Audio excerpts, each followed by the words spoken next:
Microsoft. Oh, we got something good to talk about today, man. For the longest time, I've been on this channel and I've been very open to the fact that I feel like some of the decisions that Xbox and Microsoft are making is going to result in more and more third party developers, more people around the world pulling their support back from the brand because why develop for a console that doesn't necessarily sell the greatest or sell games in the greatest. So that's been that way for a while. So let's go straight into it.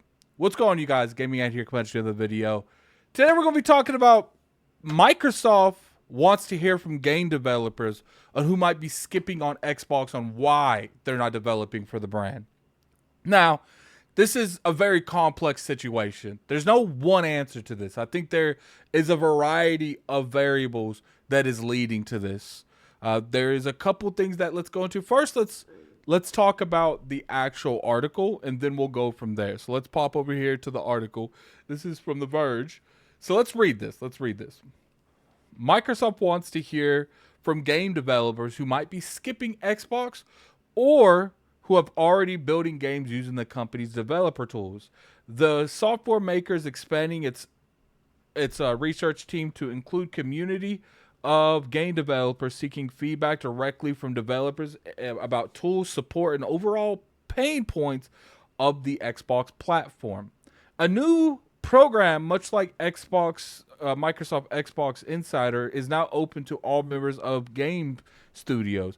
For those of you that don't know, Insider essentially is you go on there as a Xbox consumer and you give them feedback on new updates that's happening. You get updates rolled out to you quicker. There's a lot that goes into this, and I think that's pretty cool that they're implementing that into a similar fashion into developers. Is now open to all members of game studios, not just technical employees. Typically, it takes a lot of people to make and ship a game, including marketing, user research, artists, audio, PM, community managers, and more. Principal users research for Xbox. We want to hear from everyone who works on games or helps support game studios because it can make your life easier. It makes gaming better. While the program will gather feedback about tools, performance, tuning, debugging, utilities, and plenty of other aspects of game development, it also designed for input from game studios that aren't shipping games on Xbox. If you are on Xbox, we love to know why, says Henderson. And honestly, if you're using competitors' products, you should probably have a great perspective on why that we can learn from. So essentially, they're saying that it's like, look, there are some people that are choosing not to develop for the Xbox brand. We're more curious on why you're not developing for them, and especially if you're making games for the PlayStation, for the Switch, even Steam to a degree, it will give you a little bit more of a perspective on why we need to be improving. It'll give us more of a perspective. Microsoft outreach for the direct game developer feedback comes among some noticeable delays for third-party releases. Baldur's Gate 3 launched on Xbox several months after it debuted on the PlayStation 5. Because of technical issues developing for the Xbox Series S, Capcom revealed last month that its new fighting game collection, Marvel vs. Capcom Fighting Collections, Arcade Classics, and Capcom Fighting Collections 2 will come to Xbox in 2025 after the technical discussions with Microsoft. Essentially, there what happened is initially we weren't getting those games. Those games were just not going to come to the platform, but Microsoft went out, they reached out, and they were able to, maybe not necessarily fix the situation, but they are showing them that they're there to fix the situation. So that's probably what they're doing now. Black Myth Wukong is also coming to Xbox after its PlayStation 5 release, as its developers are currently optimizing for the Xbox Series X and X. To meet our quality standards, Microsoft says the delay is not due to Xbox platform limitations that have been raised to us, and single source rumors suggest that it could be some kind of Sony exclusivity deal involved.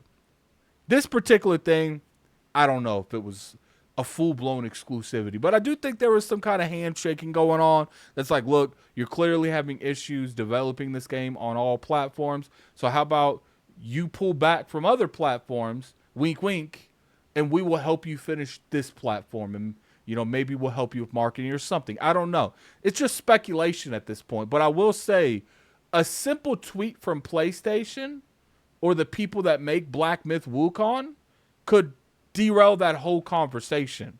But it seems like every time a conversation is had or some kind of public statements made, it's not necessarily just being straight to the point. It just feels like PR talk to me. The developers of, I'm going to butcher that, so I'm just going to say The Last Song, also publicly announced an infinite delay to the Xbox version of the game last month after struggling with Microsoft's game review process. The studio's statements about the issues caught the attention of Xbox's chief Phil Spencer, who reached out to the team to resolve the situation.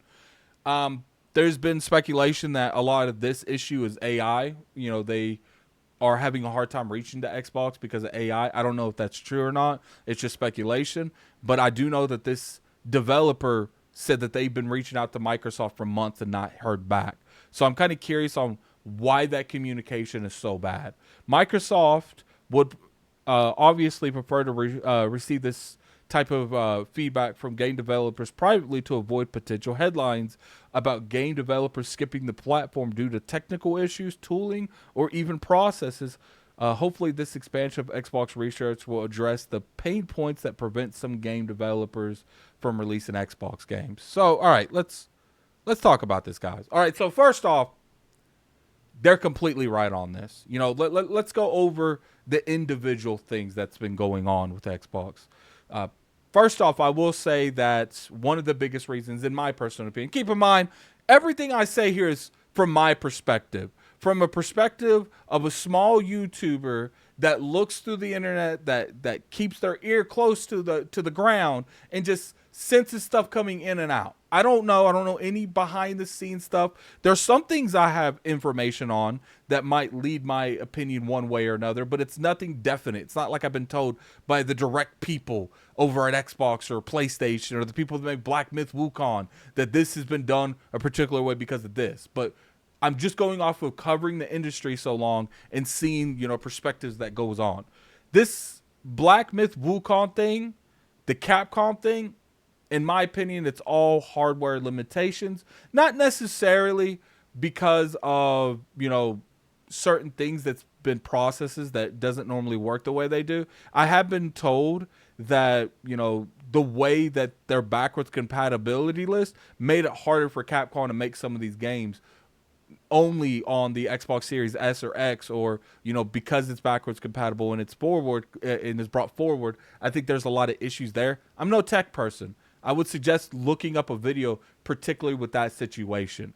I do know that Microsoft is going and they're looking into, kind of handling this situation, because this isn't the first game from Capcom that we've lost because of this whole process. Now, when it comes to the Black Myth Wukong, I do think there are some forms of different variables that led to Black Wukong not showing up on the platform. I think one is the hardware limitations between the S and X.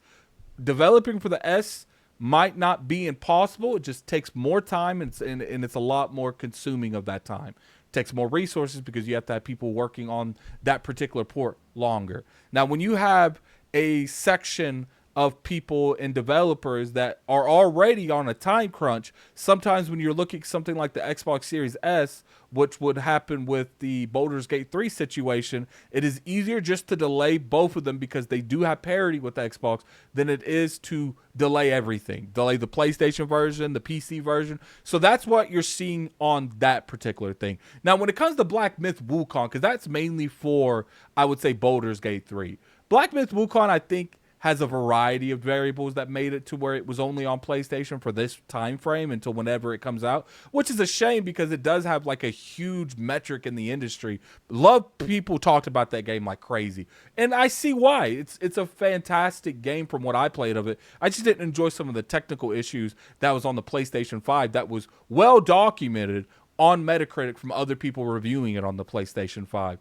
Do I think something like this is going to happen again? Yes. Unfortunately, with that Xbox Series version being harder to develop on and not necessarily impossible, just takes more time and resources, I do think you're going to eventually see people doing this more often. Do I think it's going to be a huge thing? No, because I think Microsoft, for the most part, try to keep their ear to the ground and try to catch as many people before they actually come out publicly and go off this.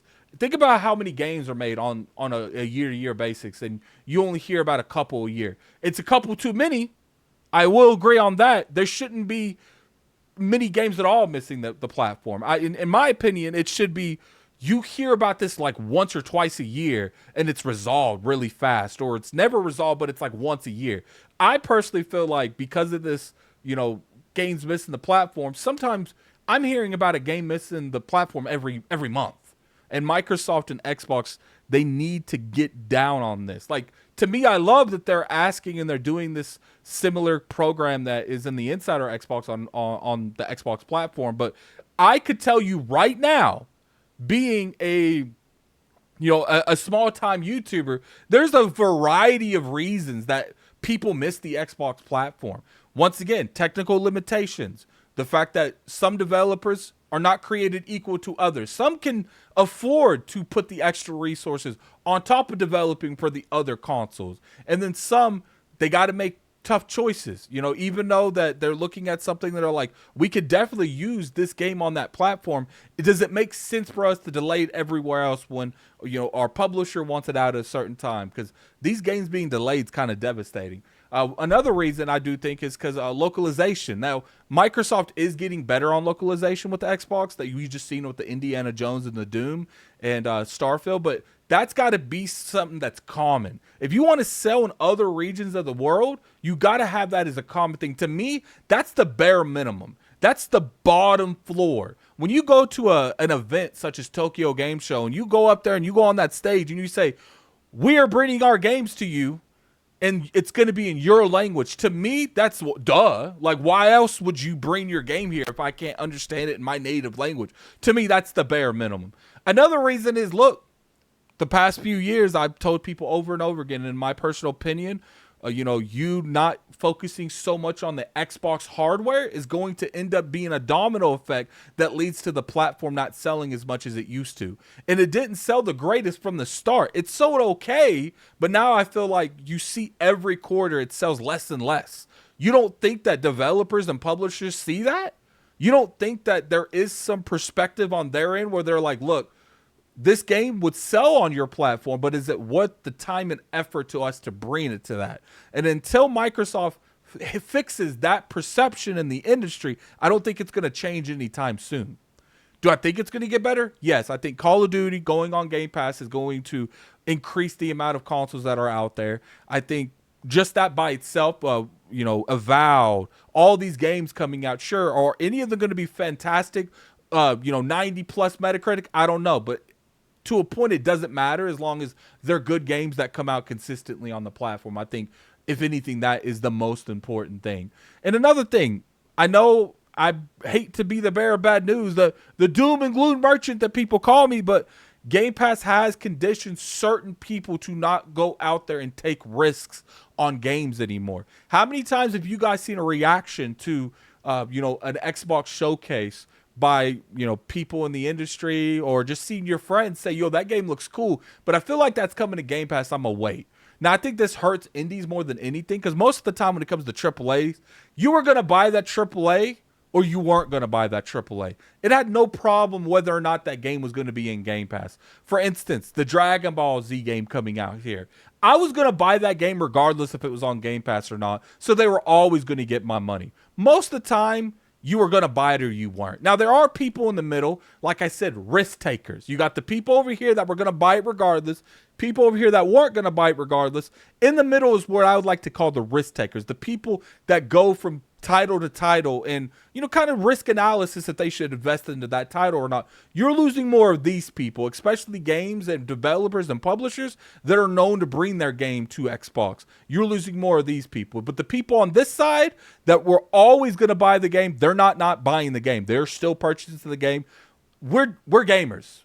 I am just as bad as the next person when it comes to gaming. I have zero control over impulse buys when it comes to a game that I'm really excited to play. I'm not waiting for it to hit a Game Pass. It's going to be bought right then and there, and I'm going to play it right then and there. But there's a lot of people that just look at something like that and it's like, look, that looks cool, like Dead Rising Deluxe Edition. I really enjoyed what I'm playing on that, but I can understand where someone, it's fine. I played it years ago, but is it worth me going out and investing into currently right now? I think that's a game that might come to Game Pass in the future. And that's where you're starting to lose these people. And that is a bad look to a huge degree when it comes to it. I also feel like Game Pass was used for a long time by companies like Square Enix's guaranteed bags in the future. You know, we can focus primarily on the PlayStation stuff, and when we do port these games over to PC or to Epic, we can hold that game hostage over Xbox to get Game Pass bags. Do I know this was going on? For sure, 100%? No, but it is ironic that some of these games went to Game Pass after they came out, like Octopath Traveler 1 and 2. You know, it's crazy. Octopath Traveler left Game Pass and then came back in Game Pass when Octopath Traveler 2 came out. I don't know if that's the real reason that some of these developers are holding, or publishers holding, these games back, but it's just like my speculation thing with my, tinfoil hat on. Regardless, when it comes down to here, it's like Xbox, there's a variety of reasons that people skip your platform. I hate to be the bearer of bad news. You got to get the perception of your console better. The fact that you went out there at the at Jeff Keighley's event and told people that the Indiana Jones was coming to PlayStation right at the same time you told the Xbox audience when they're getting their stuff. How do you think that looks? That looks bad. I see people on TikTok that don't cover gaming like that. They cover anime, and they might cover gaming to a degree, but it's not like to the degree that I see on YouTube or just in my immediate direct facility, that they're like, it's not worth getting an Xbox because all their games are either coming to PlayStation or they're on PC. You know, people could sit here and they can scream till they're blue in the face and tell me exclusives doesn't matter to the overall health of that ecosystem, and I'm still not going to believe them. Does exclusives define a console?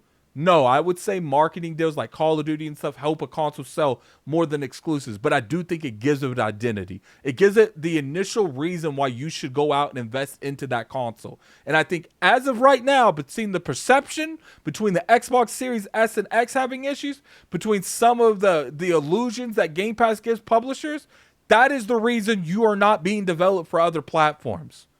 And until you start fixing these broken walls of your fortress, you're going to continue to lose these games for the foreseeable future. Do I think Xbox is going to be in this situation forever? No. It doesn't even seem like they know. You got people like you got people like Jason Schreier saying that he's being told they're changing their leadership ideals every month to every year. I think he said every year. So right there, you could tell that they're unsure where they want to go in the future. And until they figure that out and they put nothing but effort behind that, I think you're going to continue to see the weird steps and the weird movements that Xbox is doing. But anyway, put in the comment section below what you guys feel. I'm very curious to hear your guys' opinion.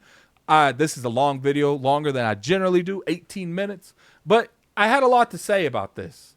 I'm not no doom and gloom. I'm someone that loves the Xbox console ecosystem.